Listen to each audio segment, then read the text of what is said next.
Selamat siang Bapak Ibu sekalian. Yang mulia Bapak Uskup Timika, yang saya hormati Bapak-bapak pejabat di pemerintahan Kabupaten Dogiay, yang saya hormati para suster, pastor, diakon, katekis, yang saya hormati anggota MRP, yang saya hormati juga anggota DPR Kabupaten Dogiay, dan Bapak Ibu sekalian. Yang pertama, Bapak Ibu sekalian, kita bersyukur kepada Tuhan karena kita diperkenankan untuk berkumpul di tempat ini. Saya selalu mengatakan bahwa segala sesuatu yang kita jalani itu jalannya Tuhan sudah tentukan, jadi kita hanya melewati saja. Karena itu pertemuan kita di tempat ini pada kesempatan ini bagian dari perjalanan yang Tuhan sudah tentukan. Jadi ini bukan sebuah kebetulan. Yang pertama, Bapak Ibu sekalian, setelah saya terpilih jadi bupati, banyak orang memberontak kepada saya, terutama mereka dari wilayah Mapia. Kapan jembatan Mapia itu mau dibangun? Saya bilang, kamu tunggu saja di bupati ya. Kamu kenapa tidak bangun duluan? Setelah saya cari tahu alasannya, nanti bulan Oktober itu ada acara besar di Modio. Begitu sidang dewan, Yusak Tebaya merontak pertama. Ada Yusak kah? Ada.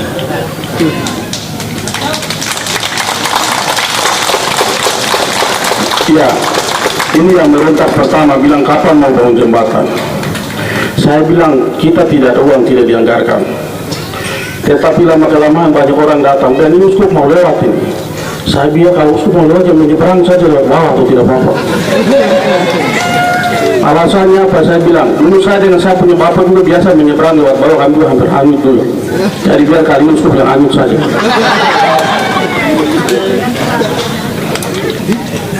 Kemudian lama-lama orang memberontak terus, bilang pokoknya jembatan harus jadi. Para bupati mau datang, tamu-tamu mau penting mau datang, harus mobil lewat.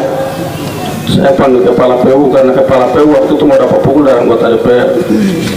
Saya bilang, kepala PU, ada uang kah?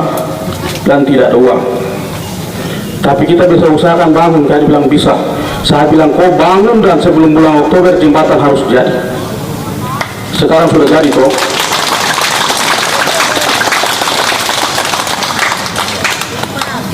Itu biayanya mahal, tapi kita sudah bangun. Selain alasan ini, alasan lain, dulu karena saya dengan saya pun bapak hampir hanyut di situ. Jadi saya pikir cukup kami dua saja yang jadi korban, masyarakat yang sekarang tidak boleh jadi korban. Karena itu akses jalan ini sangat penting. Karena itu yang menghubungkan wilayah kamu, wilayah Mapia ini menjadi pertimbangan untuk kita bangun. Alasan lainnya, saya sejak awal sudah fokus, sudah mencanangkan bahwa fokus pembangunan, terutama infrastruktur dalam kepemimpinan saya selama 5 tahun adalah wilayah barat dan wilayah selatan. Kalau wilayah kamu sudah selesai, sedikit lagi kita selesaikan. Sekarang kita fokus bangun wilayah Mapia dan wilayah bagian selatan. Supaya itu kita bisa bangun, terutama untuk jalan dan jembatan. Saya menganggarkan dana, kemudian mau melakukan survei jaringan jalan dan jembatan. Kalau survei udara dan internet saya tidak percaya. Karena itu saya memerintahkan survei jalan darat di bawah pimpinan Bapak Tobias Punapa dengan konsultan. Akhirnya mereka jalan dari ini ke barat, putar lewat selatan, memakan waktu 1 bulan 3 hari. Survei jalan darat. Saya memastikan, langsung lihat, langsung dicatat langsung di mana harus jembatan, di mana harus jalan itu bisa tembus. Jangan sorot-sorot lewat internet saja, kita harus jalan. Dan minggu depan hasil itu akan dipresentasikan. Karena itu kita akan punya peta yang jelas bagaimana jaringan jalan dan jembatan itu kita bangun. Resikonya besar. Ini orang berpikir bupati ini hukum orang ini 1 bulan lebih jalan kaki. Tapi saya bilang jalan saja tidak apa-apa. Kalau mati bersyukur.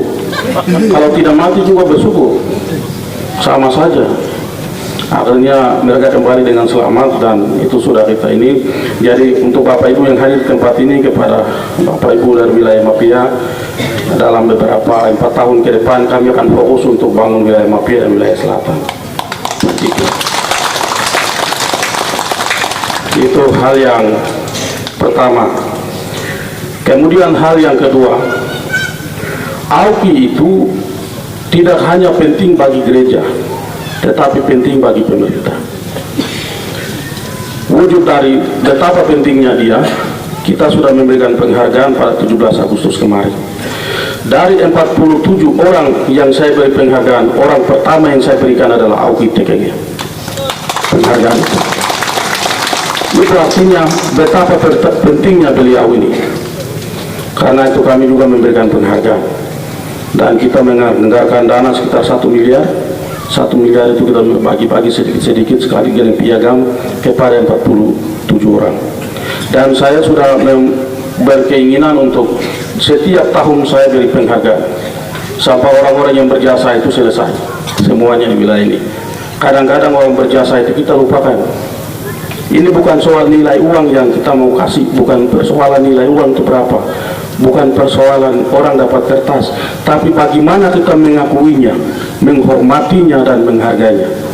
Karena pada zamannya mereka adalah orang-orang besar. Pada kesempatan hari ini kita hadir di tempat ini dalam kapasitas dan jabatan kita masing-masing. Tapi kita jadi begini karena ada orang besar pada zaman yang lalu. Karena itu mereka yang sudah berlalu haruslah kita menghargai, mengakui dan menghormati. Karena itu untuk ke depan penghargaan semacam itu akan kami berikan terus menerus. Hal yang ketiga, dalam kepemimpinan saya ini, Bapak Uskup yang mulia, saya sedikit banyak memberikan perhatian kepada gereja. Untuk tahun ini kami menganggarkan 5 miliar untuk pembangunan gereja dan bantuan ke lembaga-lembaga keagamaan. 4 miliar saya berikan kepada 2 miliar untuk gereja Kingmi Idakebo dan 2 miliar untuk gereja Katolik. Kenapa saya memberikan uang yang begitu besar kepada 2 gereja ini? 2 gereja ini umatnya sedikit, jemaatnya sedikit. Rata-rata di situ orang yang tidak punya apa-apa. Rata-rata di kampung itu tidak ada pejabatnya. Tetapi dengan keberanian mereka mau membangun gereja besar. Yang boleh saya katakan 2 gereja itu akan menjadi gereja terbaik dan termegah di wilayah Mengudi ini. Karena mereka sudah berani memulai, sampai sudah sholat, sudah tidak ada uang, saya bilang saya pemerintah ada, saya bantu. Karena itu, untuk ke depan Bapak Ibu, kalau baru meletakkan batu pertama, gedungnya Bapak Ibu belum mulai berdatang minta uang, mohon maaf, yang begitu saya tidak bantu. Umat yang ada itu tunjukkan kemampuan dan kemandirian dulu. Kamu bangun sendiri dulu. Kalau dari awal pemerintah bangun, nanti kamu jadi pemalas. Nanti begini, Bapak minta uang kah mau bangun gereja, Bapak minta uang kah begini. Itu kemandiriannya, kreativitasnya nanti hilang. Karena itu kami mau Bapak Ibu, siapapun yang ingin bangun gedung gereja atau kegiatan gereja apapun, gereja yang ada, umat yang ada itu dengan kemampuan sendiri harus mulai dulu. Kami akan mendukung dari belakang. Jadi saya kasih tahu, kalau baru taruh batu pertama kamu tidak usah datang minta, pasti saja kamu tidak dapat. Mulai dulu baru datanglah Bapak Bupati, ini kita sudah mulai tapi belum selesai, barulah kami akan membantu. Itu dengan maksud supaya kemandirian kita, kreativitas kita itu tetap kita jaga, jangan menjadi orang-orang yang malas. Kemudian yang berikut, kalau tidak ada halangan, kalau tidak ada kendala apapun, Bapak Uskup, tahun depan ini saya mau bawa 40 orang ke Israel. 40 orang ini 20 dari Kingmi, mungkin gembala kah, pendeta, 20 orang ini katekis. Karena selama ini katekis dan gembala ini mereka biasa khotbah berapi-api seolah-olah pernah ke Nazaret begitu. Dia dong pulang, dia dong khotbah Nazaret itu begini-begini, Yesus dia bikin begini-begini, macam dia pernah pergi saja. Kadang kalau mau khotbah itu dia mau berdiri di atas itu, altar kan mimbar ke situ, macam sudah pergi. Karena itu sebagai wujud penghargaan kepada mereka yang sudah tua-tua ini, saya mau bawa 20 orang ke sana supaya orang lihat, supaya begitu kembali itu bicara itu 2 kali lipat semangatnya. Dan tidak bilang saya sulia jadi kamu apa begitu. Begitu, jadi tahun depan 20 orang yang dari Kingmi atau GKII, 20 dari yang Katolik ini, tambah 1 orang imam masjid itu akan umroh di Arab Saudi. Jadi dalam rangka itu, jadi bapak-bapak tadi saya sudah mengatakan, kamu jangan baku rampas, kamu jangan baku rampas, nanti pater dekan atau uskup tentukan kami ke sana, sudah setelah kembali baru nanti meninggal dengan tenang karena sudah lihat Israel dan sekitarnya. Jadi ini semua dalam rangka untuk kita memotivasi, memberikan semangat supaya pembangunan di bidang keagamaan ini bisa berjalan dengan baik. Kemudian perhatian-perhatian semacam ini akan terus kami berikan. Jadi saya harap yang penting ada kebersamaan, kekompakan semacam itu. Kemudian yang berikut berkaitan dengan Modio atau kegiatan yang sedang kita laksanakan ini, saya sudah punya keinginan sejak awal dan sekaligus sudah memerintahkan kepada Kabag Hukum untuk membuat satu peraturan daerah tentang kawasan khusus di wilayah Kabupaten Dogiay. Kalau tidak ada kendala dan kalau mendapat dukungan dari DPR, sidang akhir tahun ini kami akan menetapkan kawasan khusus. Yang dimaksud dengan kawasan khusus adalah kawasan-kawasan yang kita tetapkan, yang berpotensi kita kembangkan dan menjadi wilayah-wilayah khusus karena sejarahnya, karena religinya, karena adatnya. Kawasan itu kita akan kembangkan menjadi kawasan-kawasan khusus. Karena itu untuk sementara ada 2 wilayah yang saya akan fokus untuk memperhatikan. Untuk wilayah Mapia kita fokus untuk Modio, untuk wilayah kamu fokus untuk wilayah Makewapa. Itu 2 tempat yang kita akan kembangkan untuk beberapa tahun ke depan. Nah, dalam rangka itu, kalau kita punya dasar hukum semacam itu, maka dari segi pembiayaan juga bupati tidak bermasalah, karena ada dasar hukum yang menjamin bahwa itu kita tetapkan sebagai daerah khusus. Kalau tidak berusaha salah-salah kasih saja, wah itu saya bisa hidup di penjara itu. Karena itu hal-hal semacam itu yang pertama. Yang kedua, penetapan daerah khusus ada dasar hukumnya, ini juga penting supaya semua pihak itu terlibat dalam proses untuk kita kelola sama-sama. Kita kelola sama-sama, dan itu menandakan bahwa daerah itu, wilayah itu sangat penting. Karena itu dalam beberapa kesempatan saya selalu didatangi oleh Pak Sesilus ini, selalu cerita lokasinya begini-begini. Saya baru-baru berpikir begini, saya pesan kepada beliau untuk nanti dengan pihak gereja, Bapak Uskup untuk bisa membuat desain atau peta wilayah ini, dan untuk mengembangkannya kami pemerintah akan ambil alih. Setelah kami sediakan itu, pengelolaannya kami akan serahkan kepada gereja. Mudah-mudahan kita bisa mulai tahun depan, dan mudah-mudahan sebelum saya turun dari bupati bisa terwujud semuanya itu. Karena itu saya sampaikan kepada Bapak Ibu sekalian, apa yang Bapak Ibu inginkan, pihak gereja inginkan, tolong dibikin desainnya. Tolong bikin desainnya, nanti kita hitung biaya, terus kita akan kembangkan secara bertahap. Kalau saya hanya 5 tahun saja mungkin tidak cukup, kalau 10 tahun bisa. Ya, kalau 10 tahun selesai. Seperti itu. Jadi kita akan fokus untuk itu, dan saya sampaikan kepada Bapak Sisilius, Bapak Ibu sekalian, bahwa bikin desainnya, baru datang sampaikan ke Pak Bupati kita mau seperti ini dan kami butuh uang. Kita akan mulai tahun depan. Jadi tadi juga saya tanya-tanya, masyarakat yang di sekitar ini bisa pindah atau tidak ini? Supaya kita bikin satu kawasan yang penting untuk religi, supaya kemudian kita jadikan objek wisata untuk orang bisa datang berdoa. Karena saya punya keinginan begini, kalau jalan ini sudah lancar, kalau misalnya mobil bisa tembus sampai ke sini, kalau wilayah yang kita sudah bangun dengan baik, setiap tamu yang datang mengunjungi Dogiay, khususnya ke pemerintah, saya akan ajak untuk antar ke sini dulu baru ke Nabire. Ke sini dulu baru ke Nabire. Ke sini dia berdoa dulu, lihat-lihat dulu, baru dia pulang ke Nabire. Karena itu kita akan siapkan petugasnya untuk setiap tamu yang datang untuk dia bawa ke Modio dulu. Nah, bisa bersiara di sini, tetapi bisa juga sambil jual kopi, sambil jual kacang, sambil jual noken. Jadi ini satu rencana, rencana yang besar. Karena itu kita harus mulai sama-sama. Kemudian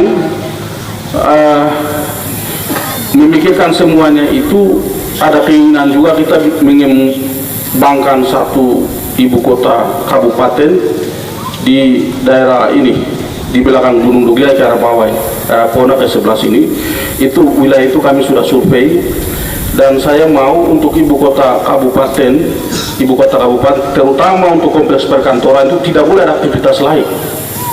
Jangan di situ ada diskotik lagi, ada kios lagi, di situ ada tempat jual pinang lagi. Wah, itu orang bingung itu. Karena itu rencana ini sudah saya sampaikan kepada Pak Presiden, dan Pak Presiden secara lisan sudah menyatakan mendukung. Dan saya bilang kalau itu kita berhasil bangun, maka kita akan menjadi satu-satunya atau kabupaten pertama yang mempunyai ibu kota yang cukup modern. Seperti itu. Itu rencana besar, dan saya sudah ketemu Pak Presiden beberapa waktu lalu. Saya ingatkan kepada beliau, saya bilang, Pak Presiden tolong. Dan kita sudah membuat desain, sudah melakukan survei, dan mudah-mudahan minggu depan dipresentasikan. Dan setelah itu, perjuangan itu berat, tapi kita harus berjuang sama-sama. Saya selalu bilang ini berat, kok tidak usah takut, Tuhan Yesus ada, jadi jalan saja begitu. Jadi cita-cita seperti itu, keinginan seperti itu harus kita perjuangkan sama-sama. Dengan memindahkan ibu kota seperti ini, saya mau supaya wilayah kamu itu betul-betul menjadi fokus wilayah untuk bertani, beternak, dan pemukiman warga. Jangan ada lain-lain lagi. Wilayah kamu juga seperti itu. Kalau kita campur aduk, nanti kita pusingnya seperti urus Jakarta sekarang. Semua aktivitas bisnis, aktivitas pemerintahan bertumpuk di situ, dan semua orang pusing sekarang. Bagaimana mau mengaturnya? Karena itu rencana-rencana seperti itu tentu membutuhkan perjuangan dari kita semua. Karena itu kalau ibu kotanya di situ, maka saya menggambarkan akses semua tempat di Kabupaten Dugia itu sangat mudah. Selatan bisa masuk, dari tengah ini bisa masuk ke situ, dari kamu bisa masuk, itu sangat mudah sekali. Dan rencana-rencana begitu kita butuh kebersamaan, kita butuh kerja keras semacam itu. Dan saya untuk yang terakhir, Bapak Ibu sekalian, untuk kegiatan seperti ini, terutama menetapkan Modio sebagai tempat apa tadi? Tempat sejarah dan siara, itu saya sebagai bupati menyatakan setuju. Dan sebagai bukti dari itu, kita membentuk tahun ini, kita menetapkan dia punya produk hukum pembentukan wilayah khusus, termasuk yang di dalamnya termasuk Modio. Dan saya minta tahun ini juga desain mengenai wilayah ini disampaikan. Mudah-mudahan langkah awal kita bisa mulai di tahun depan, dan saya percaya bahwa kita bisa.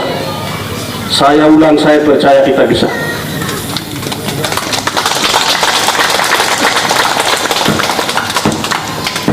Dan yang terakhir, Bapak Ibu sekalian, tadi di catatan itu saya lihat ada tulisannya Pamukai, dan ini uskup yang paling jahat, bukan tuntut orang untuk sumbang. Jadi sebelum Bapak Uskup tuntut saya mau sumbang dulu,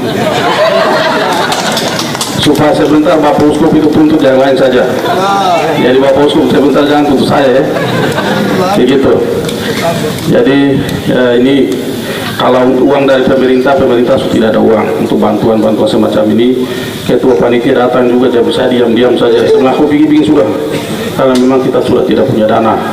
Tapi ini saya punya sumbangan pribadi, ada uang sekitar 100 juta.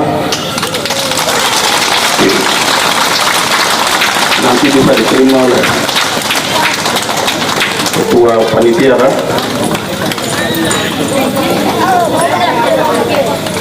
Jadi saya harap kita semua bisa sumbang-sumbang, kita semua bisa membangun, kita punya wilayah sama-sama. Kepada ketua panitia, kepada Bapak Uskup, saya berharap ini menjadi modal awal. Kamu dengar ya? Saya berharap ini menjadi modal awal untuk kita membangun wilayah ini sesuai dengan yang kita inginkan. Semoga Tuhan memberkati kita sekalian.